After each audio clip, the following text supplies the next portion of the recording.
Hello, Culture Matters podcast. Boy, am I excited for our episode today. Before I introduce you to our guest, here is a quote just for this episode. My fee is based on my contribution to the value you've stipulated you'll be receiving, providing an excellent ROI for you and equitable compensation for me. Alan Weiss. Our guest today is an advisor, an educated by the trade, CPA, a steward of culture and leadership, both domestic and international. They work their way through an organization that's internationally renowned and known in the accounting industry called Baker Tilly. It actually ended up the chairman, CEO of the U.S.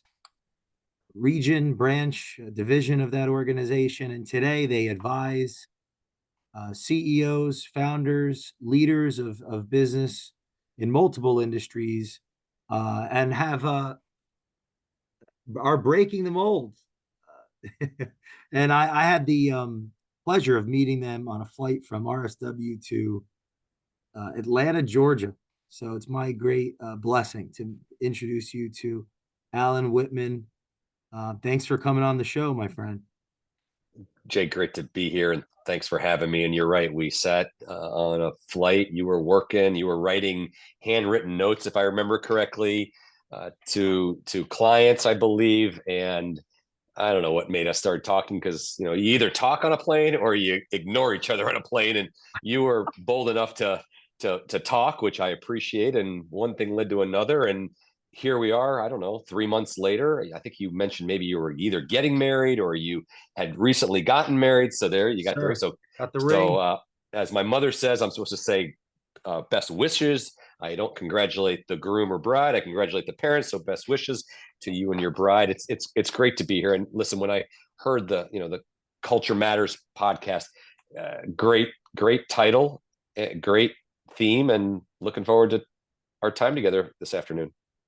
Now you started in your firm right out of college. Is that true, or did you Well, how I did you get there? no, I've been to a few firms. I started with some of the national and global firms, a tax professional growing up, and joined what is now Baker Tilly in 2003. And I was immediately asked to build an international movement, make the firm internationally savvy and capable. So got the chance to travel the world and build bridges to firms around the world as part of our network. And so I was there from November of 2003 till when I retired, which was in March of 23. So just shy of 20 years. Yeah, well, who better to talk about culture? I mean, so yeah, how do you view the importance of culture and or unimportance, or what's your philosophy around the word culture? And how to, yeah, let's start there. Look, Jay, you know this, so I mean, I'll repeat it for the audience. I think culture is critical. It's a critical success factor. It is, it's very, very important. And it's interesting. I've got my views. A lot of people want to keep the culture. They don't want it to change. I'm a believer that culture does evolve. It does grow. It should change as an organization or a group progresses, regardless of my specific points on culture. The macro point is it matters a whole heck of a lot. Are companies waking up to that fact today, or is it still kind of taken for granted in a sense, or am I just assuming too much? No, I think that great question. I think that there's the concept of let's not be either or, let's be a both and, right? Let's not be binary. Either you have it or you don't, or you can have it and then you don't have financial results, or if I'm thinking more in a both and situation. And why I say that, because I've seen a lot of firms, companies. I was just with one yesterday that said their strategy called out, well, they want to be a people first organization, they want to have a people culture. My reaction is, well, we really never said that. It was just kind of assumed. What does it mean to be people first? Does that mean something else is second, or you're not focusing on that? I the other day, or a couple of months ago, I saw a very popular personality say that numbers don't come first, people come first. And I'm like, I don't agree with that. To me, it's a both and. I think you can have the best organizations have strong cultures. And that's not because of features. It's not because of, as I've said in some of my writings, pet insurance or, the number of PTO days you give people. It's because of, the undertone of the organization. And those organizations that have great cultures that bind them together can also and should also have great financial and great market financial results, great market presence, et cetera. So one helps the other, and you really should think about it in a both and. I do, to your specific question, I do think people are waking up more than they were on the importance of culture and the importance of what matters to the people in the organization. Hmm. Because that does drive culture, and that does drive alignment. That drives transparency, inclusion, et cetera. So I think what culture means and how to promulgate it and how to effectuate it is what is really what's being changed or being evolved right now. Has that been your awareness of this? Has that been has that what relationship does that have with breaking the mold? Your philosophy, we have to evolve Yeah. and innovate. And, Look, and I want to ask, it, is that specific to accounting industry no, or more broadly? I think it has to do with any organization.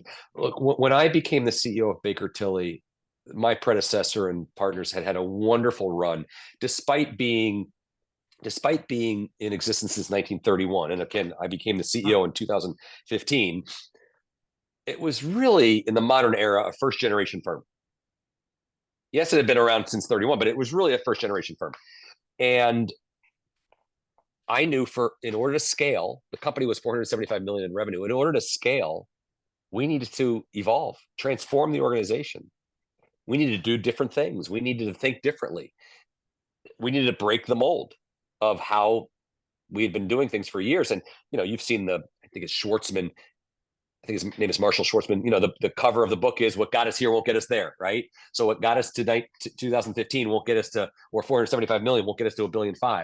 And so in order to break the mold, in order to transform an organization, in order to effectively run strategy differently than the firm or any company had over the last generation, you need a tightly bound group of people that are aligned to the ultimate goal, that are aligned to we versus me, realizing that rising tides rises all boats, not just mine. And in order to have a shooting chance of reimagining an organization, you've got to have a strong culture.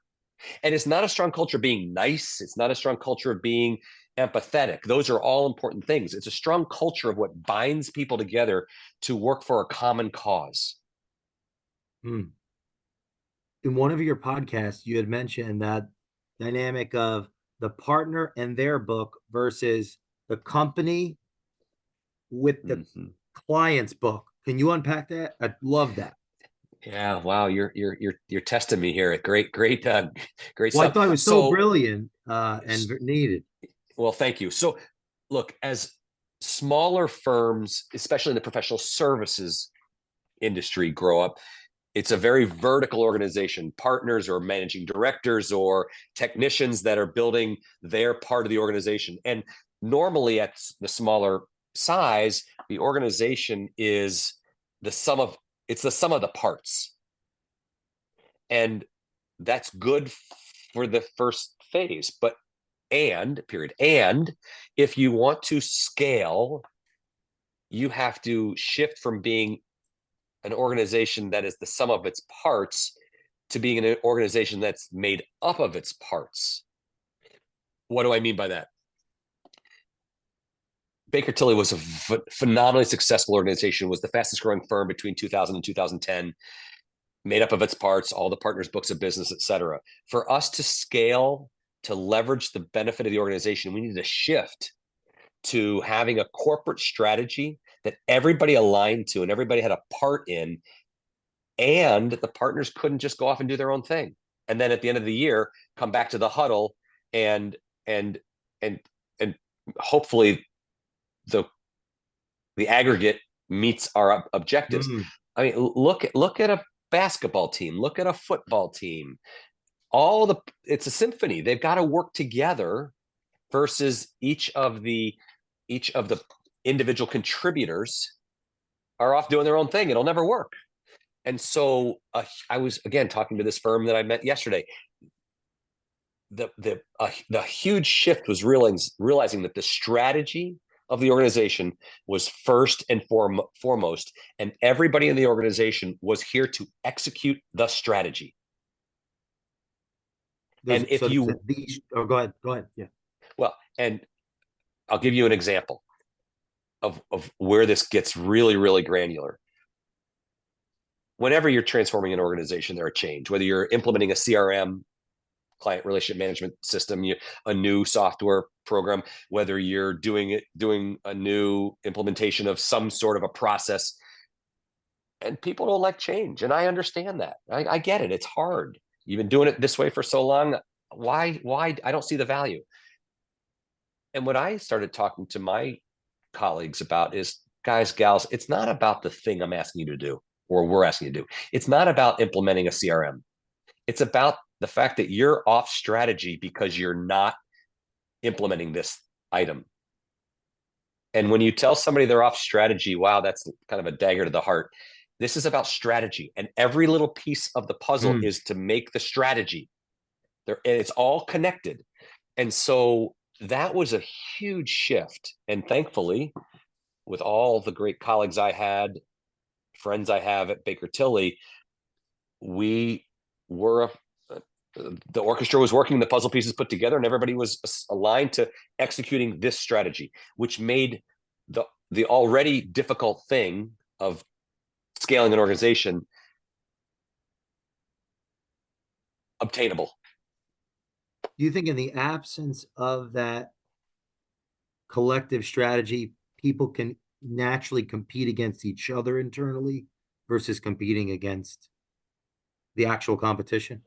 Yeah, I do. And I think they can become wayward and they can kind of, do their own thing. And then you don't achieve what the organization wants to achieve. Here's in the accounting world, CPA world, smaller firms, if you were to ask them what their strategy is, well, it's to make money for the partners. Okay, the partners make money for the partners. And I remember during one meeting, I heard that from a senior leader who had been in the organization a long time, and I said, no, that's not why we're here. That's the result. Why we're here is to execute the strategy, to deliver great value to our clients. The result is we generate profits for our partners, our owners, our stakeholders. And again, that's a shift from the sum of the parts to the whole made up of its parts. When you were young, did you have accounting symbols around your bed? You were dreaming about becoming a number cruncher or an advisor of these types of? No, no, not at all. Although I was just telling this to somebody over the weekend, in ninth grade, for some reason, I knew I wanted to be an accountant. I have no idea why. And I did. I became an accountant. And, frankly, I became a CEO that happens to be in the accounting industry, accounting profession. That was the shift I made, and the profession has done great things for me. But no, I didn't. Although I don't have it with me. I do still have the 10 key that I had when I started in 1987, the calculator that I had. Wow. So some things are important to me. A lot of our listeners are founders, unlisted companies, or, entrepreneurs, newer, and may not have. Why is accounting even valuable for a business? Well, the numbers are a single source of truth, right? The numbers, they don't lie. So at the end of the day, it provides clarity. certainty. Uh, Look, I'm an accountant, I'm a tax accountant, and I even go for financial advice. So I numbers are important. They can send you off the if you don't if your review is done incorrectly, or you come to the wrong conclusion because you don't have the sophistication to acknowledge the numbers or understand them, you're gonna go right when you should go left. So accounting and the advisors are critical to deciphering what the numbers are telling you. Hmm. When our listeners are looking to pick, qualified, competent advisory in that, what are some red flags to look out for? Wow, that's a great question.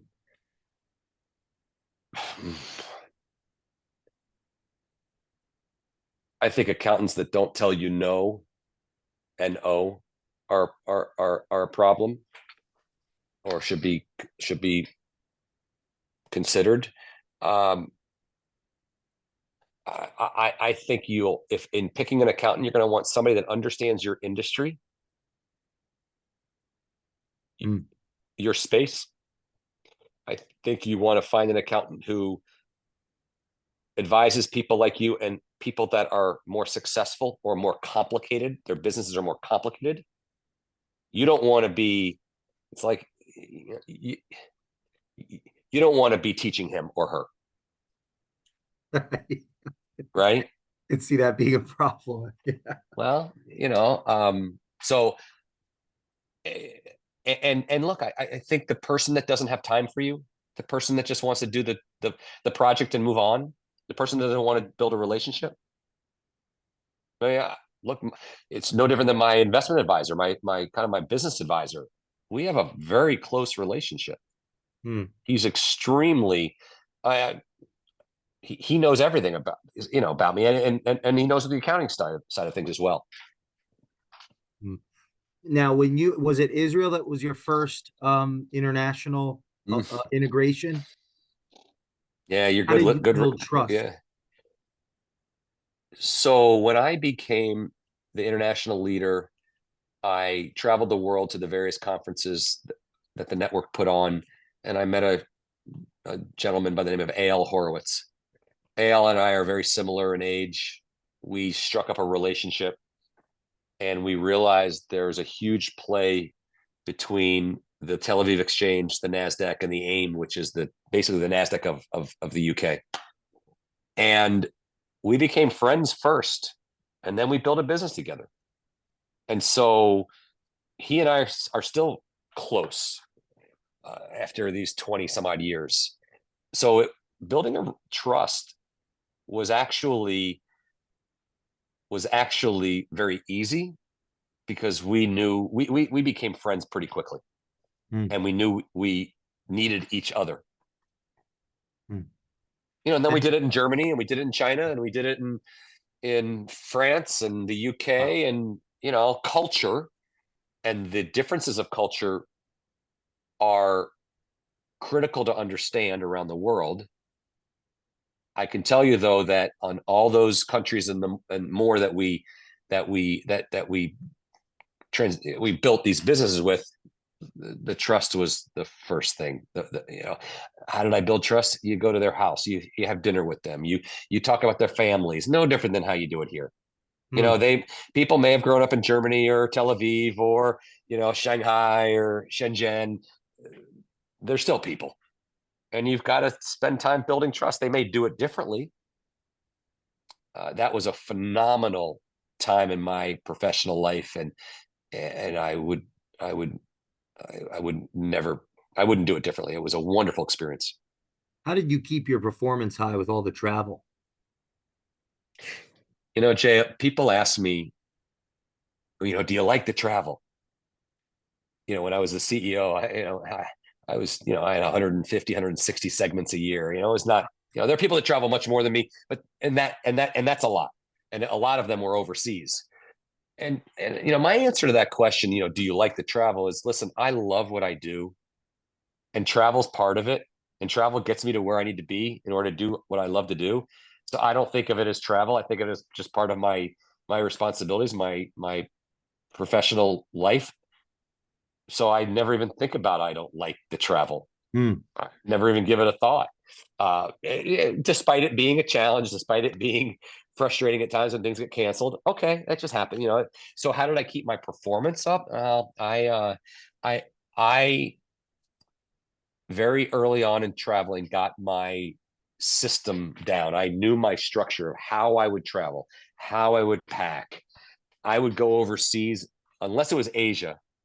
If every time I went to Europe, I would immediately go to the gym when I got, you know, I did all the tricks. I immediately went to the gym when I got to London, and I just wouldn't schedule meetings until 11 o'clock because I wanted to get to the gym just to get my body going. So I'm an avid gym rat. I'm always in the gym, and you know, it's a habit. You know, gym is a habit for me, and so I was so excited about what I was doing. It never was an issue of burnout. That didn't mean I didn't have jet lag or I wasn't tired, of course. But the work I was doing was so rewarding and so exciting. And going to see my friends in London or Germany or what have you Hmm. was fantastic. So Wow. I didn't have time to be tired, even though I was tired. What were some of the attributes of the more successful clients, their companies, their cultures? Well, being in the middle market, a lot of the clients that I looked after were family owned. So there was a family aspect to things. Uh, Hmm.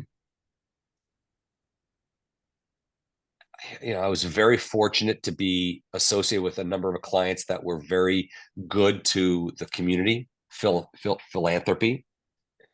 Um, Now, I had some clients that weren't that great. I had some clients that were, just like the odd, the percentage of people that are not good people, that aren't honest. Sure, I had some of that, but the lion's share of the clients that I was able to look after were good people trying to do good things. And yes, when we had clients that weren't good, even those clients that weren't good to the people in our firm, we we fired them. We disassociate with them. Look, just like the friends you keep, right? You want to be around people you like, and in order to really get close to people, you got to be around people you like, even Hmm. especially in a business setting. And if you don't like them and they're just not good people, they yell or they don't want to pay your fees, or said it another way, they don't value the work you're giving. And we should talk about that quote you read at the beginning, a wonderful quote. I believe that wholeheartedly. It's about value, not about inputs. Uh, Hmm. if they don't want to, if they don't value what you're doing, even if it's a large fee, it's just not worth it. There are people around the world that are great people to be in a business relationship with. Go find them. What do you think some of the reasons are that people may not value the accounting side? Founders, is it ignorance? Is it uh Oh, I think they've grown up that way. I think that the professionals, the CPAs, the accountants haven't been able to quantify, provide a narrative of value. I'd tell you that the lion's share of people value that work. Having said that, going back to that quote, hmm. when you're billing by the hour and they hear $500 an hour or $750 an hour or what have you, even my eyebrows go up when somebody wants to bill me by the hour. It's a big number, and I always have to step back and say, okay, well, first of all, what's my hourly rate? And if my hourly rate is more than their hourly rate, they should do the work and I should pay them, because I can go use my time to go make a difference elsewhere. Hmm. I think that the hourly rate has slowed or inhibited the value conversation because we're focused on the micro, not on the deliverable, not on the outcome. And Hmm. I think organizations, especially in the professional services world, which is, that was redundant. That's where the hourly rate is most prevalent. I think the firms, the organizations that can effectively go from production or hourly based relationships to outcomes will win.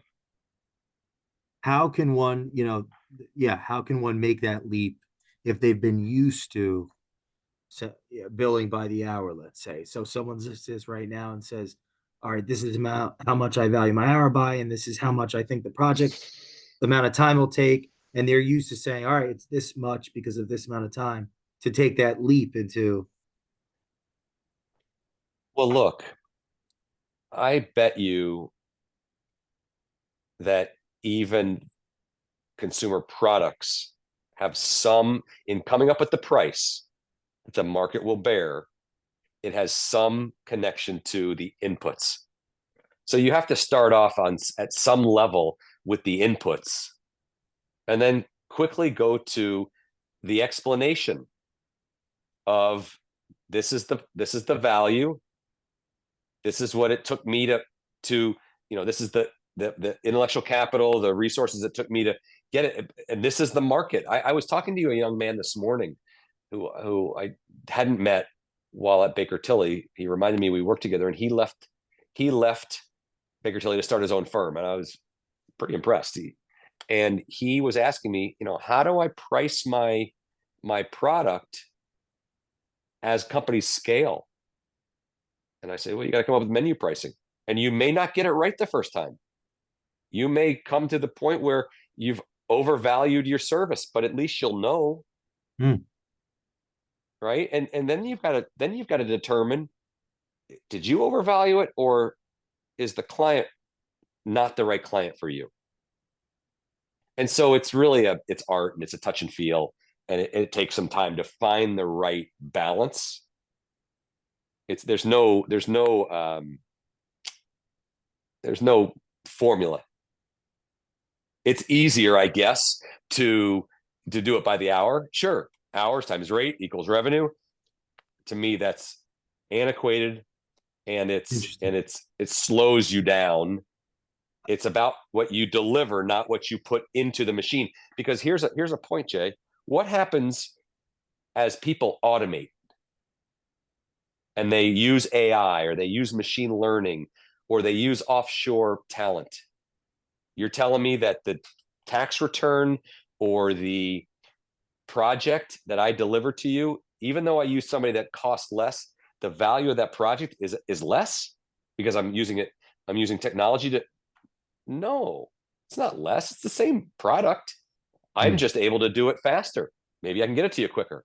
So we got to be really careful that inputs are not predictive of solely predictive of the value of the outcomes. I'm curious what your thoughts are on this. It seems as though the hourly conversation is less emotional. However, relationship is rooted in emotion. Yes and yes and no. I agree with what you said. The hourly rate is less emotional.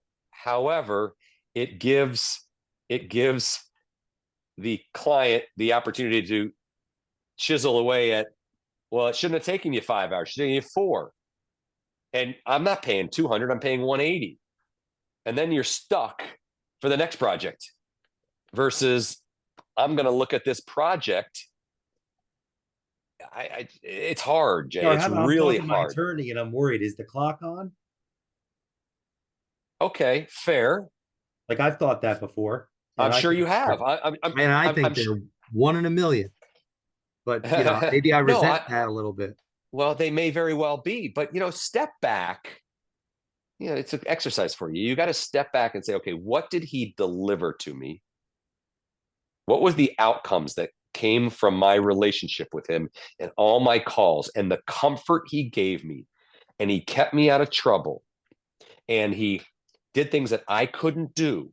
And I'm not going to go to some schmo attorney and or somebody that didn't go to school, right? Sure. Look, you get what you pay for. And so, the exercise for you is, okay, over the last 12 months, what did he deliver to me? And if you don't think he delivered value as you would want, then maybe you have a beef. But if he did, think about it in terms of outcomes and value and what he helped you avoid. And you've got to say, okay, I paid him $20,000. Is first thing you got to realize is prices now are much different than they were even 3 years ago, right? Because of COVID and what have you, right? But things are always more expensive than you want to admit. I feel as a, and if I feel the value, I enjoy bragging about the hour. Sure. So when was the last time you It's a went very and bought? emotional Right, right. relationship. When was the last time you went and bought a filet mignon at a nice restaurant? 3, 4 times a week. Okay. And what do they cost now? Oh, gotta be $70 to $90. Okay. Right. $70 to $90. There you go. And it used to be 45. Oh, you've been feeling the inflation too? Oh, sure. We were on the same Oh, plane. yeah. I've got it. So listen, And that's an things. interesting point because I've noticed. I'm sorry, dinner. Go ahead. Sorry. Yeah, I don't know if the cow's more valuable, but the processing of the beef and the getting it to the restaurant and cooking it, etc. I mean, professional services is not cheap. But are you going to haggle at the restaurant for on a fillet, and at the same time you're going to haggle with a guy that or gal that went to law school and honed their craft, etc.? It could be that we'll I haggle where think we can. I think the proof is in the pudding, right? We're having this conversation, this awesome conversation that will live forever on the internet. Uh-oh. uh, because we were sitting in a place where we could work and see each other's character. Meaning, let's just Yeah, say we were in a different part of the plane. I don't know if you would have seen me writing the letters. I don't know maybe. if I would have had the opportunity to talk to you. I don't Yeah, know because, and so like what's the value of that plane ticket? I get this relationship with somebody that I think is amazing. And now we're having this conversation on my podcast. Whereas I think if I was sitting somewhere else in the plane with less space, I wouldn't have been writing the letter. I would have probably may not not. have seen you working on your laptop. I'm like, this guy seems like a smart guy I'd like to learn from. I actually think I was watching binging on a show, but anyway, Well, in yeah, the I was working on my beginning, you were laptop. typing up some Was work, I? and Oh, I okay, saw your okay. name on the laptop. I looked you up on LinkedIn, and 30. I was like, Oh, oh, right. he's a culture guy. This guy's an Yeah, advisor. I got to learn from this. that's right. So No, there you I go. look where people meet and the interactions, whether they're in person or social media or what have you, the connections that people make on when they don't even think they made them, they don't even realize it, are fabulous. What now? So key fundamentals to being an advisor, in your view, someone that is a part of the company, a part of the culture, but external Yep. to the organization. What fundamentals would you say someone listening to this that has an interest in that professional service industry should model to be better and more successful in that craft, to be that trusted advisor? Well, first, you've got to be candid. You got to be brutally candid and honest. You can't tell the people what they want to hear. You can't be afraid of them getting upset with you or being disagreeing with you. You you,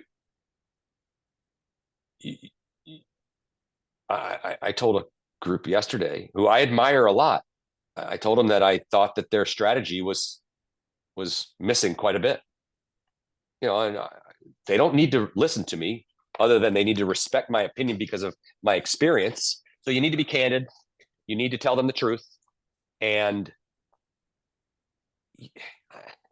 I, you need to apply your, as I call them, my isms, my Alanisms. You got to apply your isms to their situation. This isn't just a canned speech where you just keep coming up with the same stuff. You've really got to show them that you know who they are, you know what they're feeling, you know what they're experiencing. Because if it's just a canned speech, I can take it out of a book. There's Hmm. plenty of leadership books, right? What I love is when I'm learning from a leader who I'm learning leadership traits and business traits from somebody who was actually in the seat. Use it, tell stories, use examples, talk to them about struggles you had. I use the word failures, but learnings you had, things that didn't go the way you want them to. The journey you were on, take them into your journey, your life. Mm. Let them understand, let them feel, empathize for what you did or you experienced. And at the same time, give them something that's actionable. Don't just give them opinions that they can't do anything with.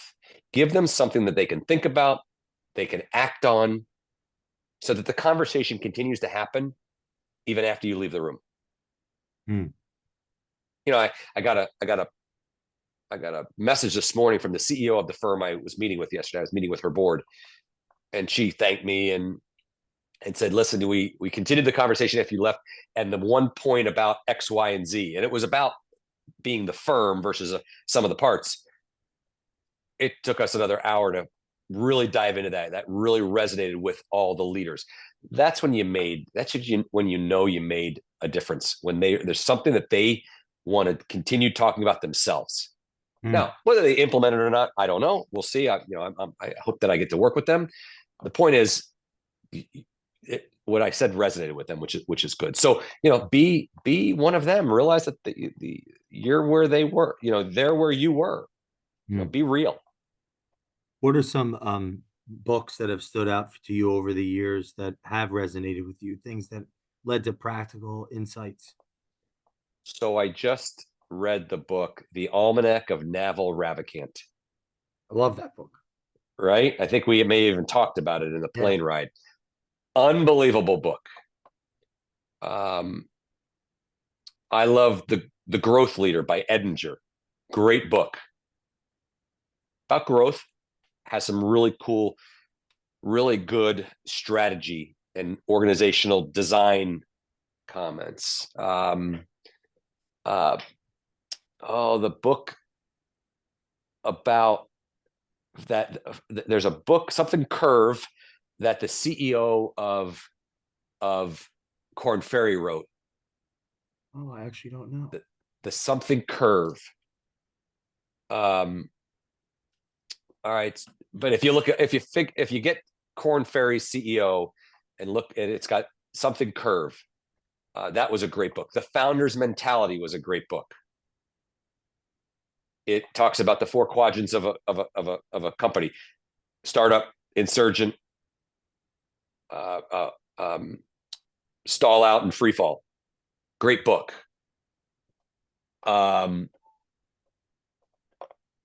Great book.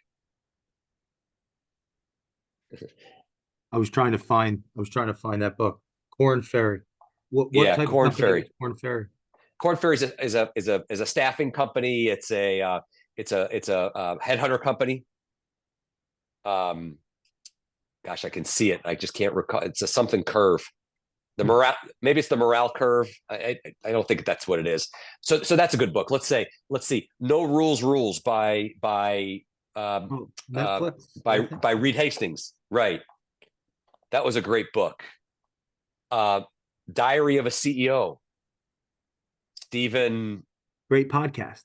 Great podcast. He has a book. Great book.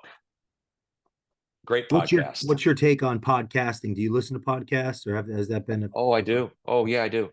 Yeah, I do. I enjoy it. The other book is 2 other books. Extreme Ownership by Willing. Jocko Willink. Yeah. Jocko Willink. Great book. And then he's got the Dichotomy of Leadership is the second book. Great book. There was a lot of things in Extreme Ownership that I love. The one quote that I love is discipline equals freedom. Ryan Holiday. A lot of people don't like to be told what to do. They don't like structure. And really, discipline, structure allows you to be free because you're going to get done what you needed to get done. Great quote. So that's one. And then there was another that I was just about to share with you, and it just escaped me. But look, I've read the book by Immelt. I don't know what the title was. The book by Benioff's book on Salesforce was a great book. The book by David Cody on Honeywell, that was a great book. I love reading books written and narrated by CEOs. Oh, I know. Blitzscaling is a book Huh. by Reid Hoffman, who started PayPal, co-started, and now he's with Grey Wolf, I think. Blitzscaling is a great book. Chris Ye, I think, wrote it with him, and it's a book about how to grow companies at warp speed. And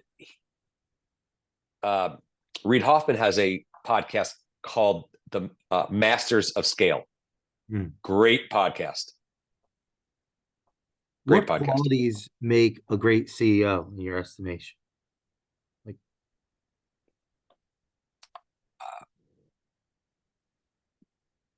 being individuals, being people that happen to be the CEO.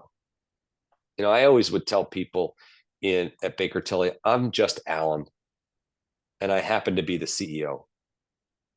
I want to be approachable. I don't want to take myself too seriously. I've got a serious job, and don't take myself too seriously. Be a person before you're the CEO. You always can be the CEO, but you can't always be the person, and you've got to be the person. why is that important, though? So they can associate with you. If you're trying to get people to associate or align behind a strategy, if you're trying to get people to follow you and to live the dream that you want to share, they got to believe you. They got to associate with you on a human level. Right? I think Jamie Dimon does a great job of that. I think. Oh, I love him so much. Right? Who's the Ed Bastian at Delta? I think does a great job at that. Sure. Awesome guy.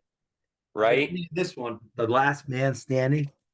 Jamie Oh, Dimon. Okay. I haven't seen that. Oh, Okay. it's such a great book about his relationship with Sandy Weil Oh and yeah. come Okay. up and yeah. Oh, what a great book. Last All Man right. Standing. Got it. I'll write it. Thank you Jamie for the Dimon. Oh, it's suggestion. such a great Got it. book. I didn't know Yeah. you liked So Jamie Dimon. Of course you like yeah. Jamie. So look, I think you're a person first, you're a CEO second. And some people may say, no way. Well, it's a both and. It's not an either or. It's both and. I think somebody that's willing to continue learning, somebody that's willing to take on new ideas, somebody that's willing to not die on the sword of every idea, somebody that is extremely focused on other people's development and paving the way for other people. Now, of course, these are all the qualitative characteristics. I mean, there's plenty of quantitative. To me, those are but what's really interesting, Jay? Those are all traits, characteristics of great leaders, not just great CEOs. And there can only be one CEO in an organization, but there can be a lot of leaders. And a CEO leans heavily on her or his leaders. So be the CEO of your division, be the CEO of your practice, be the CEO of your project together with the CEO of the organization. If you were to undermine a team meeting, how would you go about doing it? If I would?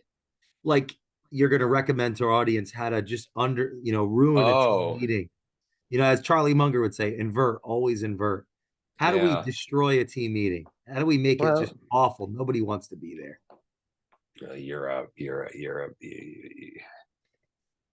You're always on your phone. You're disagreeing with everything that's being said. You're putting a poison pill in the middle of the table. Your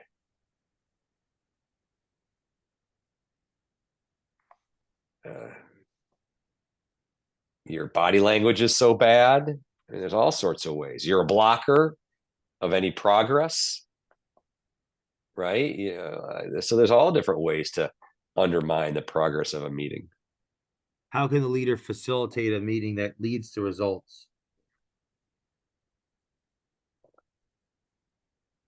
Again, you need to focus the people on the prize, not the Hmm. not the macro, not the micro. We've got to get everybody focused on what we're trying to accomplish, as opposed to the steps that are going to be necessary to accomplish it. As soon as you get people to realize that they are part and parcel, they have a part in accomplishing the macro goal, then the steps are a little easier.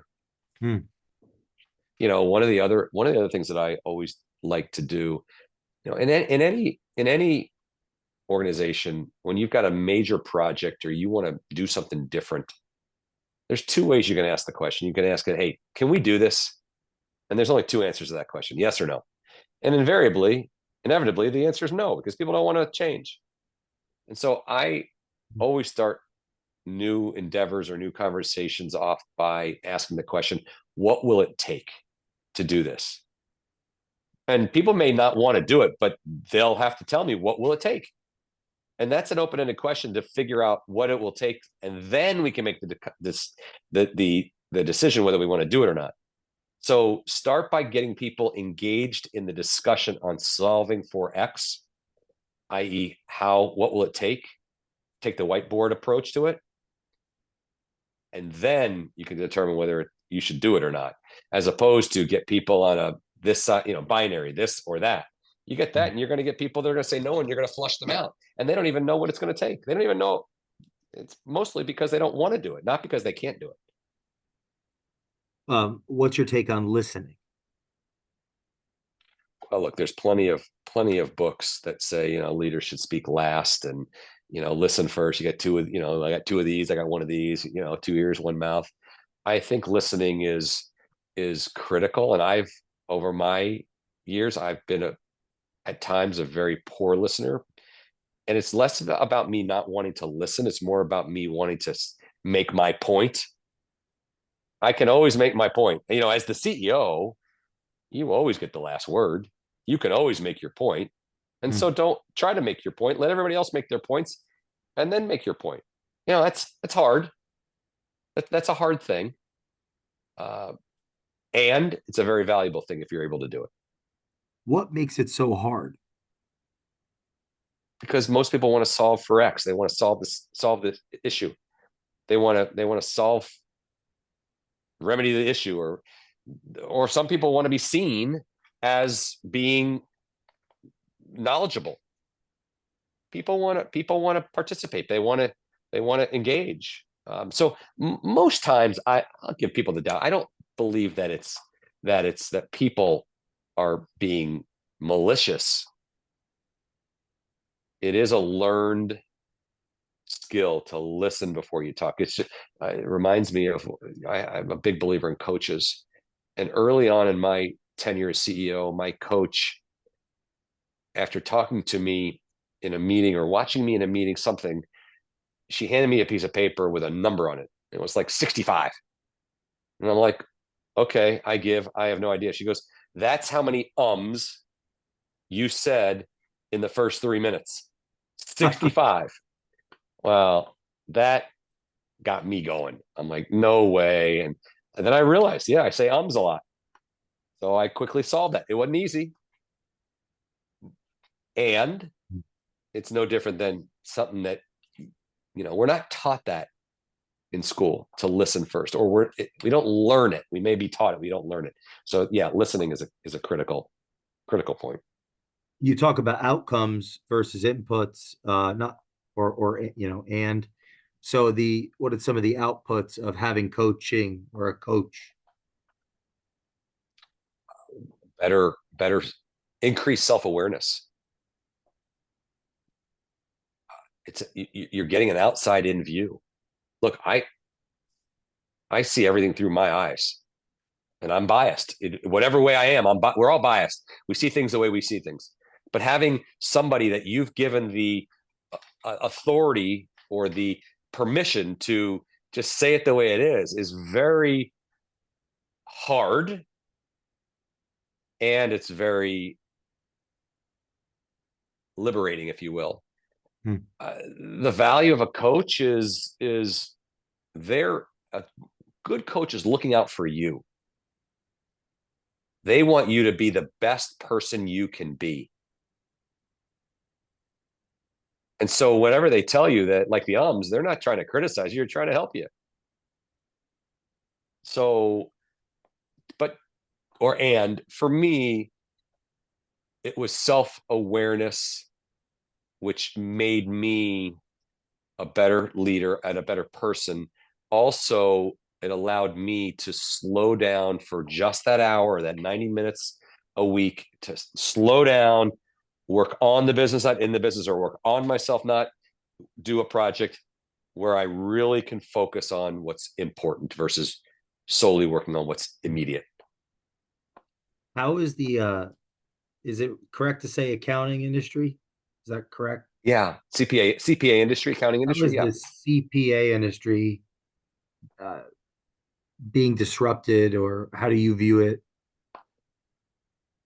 changing, evolving, that's creating an opportunity for you and others? Like every industry, technology is transforming, is intruding on the CPA industry. The talent war or the talent challenge is changing. Stay at home, work from home is changing because it's a people organization. So there's all sorts of things that are changing, and these things are changing not just professional services, but a lot of CPA or accounting, a lot of professions or a lot of companies. And look, there's a saying out there. I don't remember who coined it, but there's a saying out there: gradually, then suddenly. Right? A lot of these things were happening gradually before COVID. And as I always say, as I've said over the years, COVID was a lot of things, a lot of really bad things, and a lot of good things came out of it. One of the things that I noticed was it was like a time machine. We walked in the time machine, March, whatever date you want to say, 14th, 12th, 16th of 2020, and we walked out the other side sometime in 21. Some people made 22, and instead of the calendar said it was 21 or 22, but some of the items that we're dealing with now, it was like 2035. Like I think work from home we would have gotten there eventually. Technology accelerated, we would have gotten there eventually, and of course we would. So a lot of the people's uh, wants and their desires and their needs and what they think is important was exaggerated. It seemed like when you walked out of COVID, it was suddenly, oh my God, here suddenly. Where was this? It was happening gradually. And so all these things that are affecting business, they are actually happening gradually. And there are some things that are happening gradually that we're not even aware of. But someday, in the next 3 to 5 years, something will happen. And we'll be like, wait, what just happened? Where'd that come from? Well, if we would have looked at the signs, the crumb trails, we would have realized this is happening gradually already. Just don't know what they are. Okay, so I want your thoughts on this. It's as if the necessity for leadership has never been so high, yet the mediums by which that bring us together create subtle disengagement. The example, like we're not in person, so it'd be, I'm not looking at my phone at all. I really need to be intentional. If Yeah. I was, it'd be even harder to pay attention than if I was in person. Maybe I could lie to myself a little more. So listen, you used the proverbial word, and it wasn't phone. It was intentional. And that is the thing that we need to realize, that we've gone from haphazard or casual. We bump into somebody in the hallway. We see him in the restroom. We see him in the elevator. That's just coincidence. Yeah. But now we need to be intentional about our connections. So I'll give you an example. So like you, I'm sure you have somebody that helps you with all of your outreach, your public persona, your marketing, whatever you want to call it, right? With what you do, I'm sure you do. Well, I do too. I have never met the young man in person. Just never met him. His name is Chad. He's 30 years old. He's married. He has a dog and he lives in a converted van, mobile home van. And right now he's on the West Coast. I talk to him twice a week for an hour on Tuesdays and a half an hour on Thursdays. He knew nothing about the CPA profession or what I did when we first met back in February. And by being intentional, while I've never shared a beer with him or a drink or whatever, I do know him. He knows what I need. He's learned and he's awesome on this. So while it may not be what you and I had before, it can be done. Is it optimal? I don't know how it would be better. My relationship with Chad would be better if we were in person. I actually think it may be less effective because there are the distractions, and he's so committed to taking that hour out that he's been very intentional. So I think that we're still mourning, MOURNING, mourning what we don't have anymore, as opposed to focusing on what we get from how we do it now. And it all comes down to being intentional. No different than being intentional in executing a strategy. No different than being intentional on transforming a company. No different than being intentional on what have you. So I look, I enjoy being with people. Of course I do. But it's not either or. It's both and. I'm excited for this episode. Thanks so much for coming on the show. Alan, what's the most appropriate way people can reach out to you if they're interested in engaging your work and having you a part of their team? Yeah, well, thank you for that, Jay. So my website is Alan D. Whitman, ALAN, D as in David, Whitman, WHITMAN.com, or email me at Alan, ALAN, at AlanDWhitman.com. I post on LinkedIn every day. I do some stuff on Instagram. You know, my point to all of you is you're probably not going to like everything I say. I just ask you to respect it because it comes from a good spot and it comes from experience. I've got a weekly newsletter that comes out every Sunday, so you can sign up from that. You can register for that on my website. Again, AlanDWhitman.com. And Jay, this has been great. I enjoyed this. Who would have known that, you know, two guys sitting next to each other in a fuselage, we're gonna end up doing the podcast together. So I appreciate you sticking with me, and this has been great. I hope it's been good for you. I can promise all of you listening that Alan is not a hologram. It's not AI giving you this wisdom. I sat next to him on a plane, and I challenge you to follow him, follow his work, and learn from him. And thank you again for coming on, my friend. Please leave us a review on the Culture Matters podcast, and we will see you next time. Thank you. Thank you, my friend.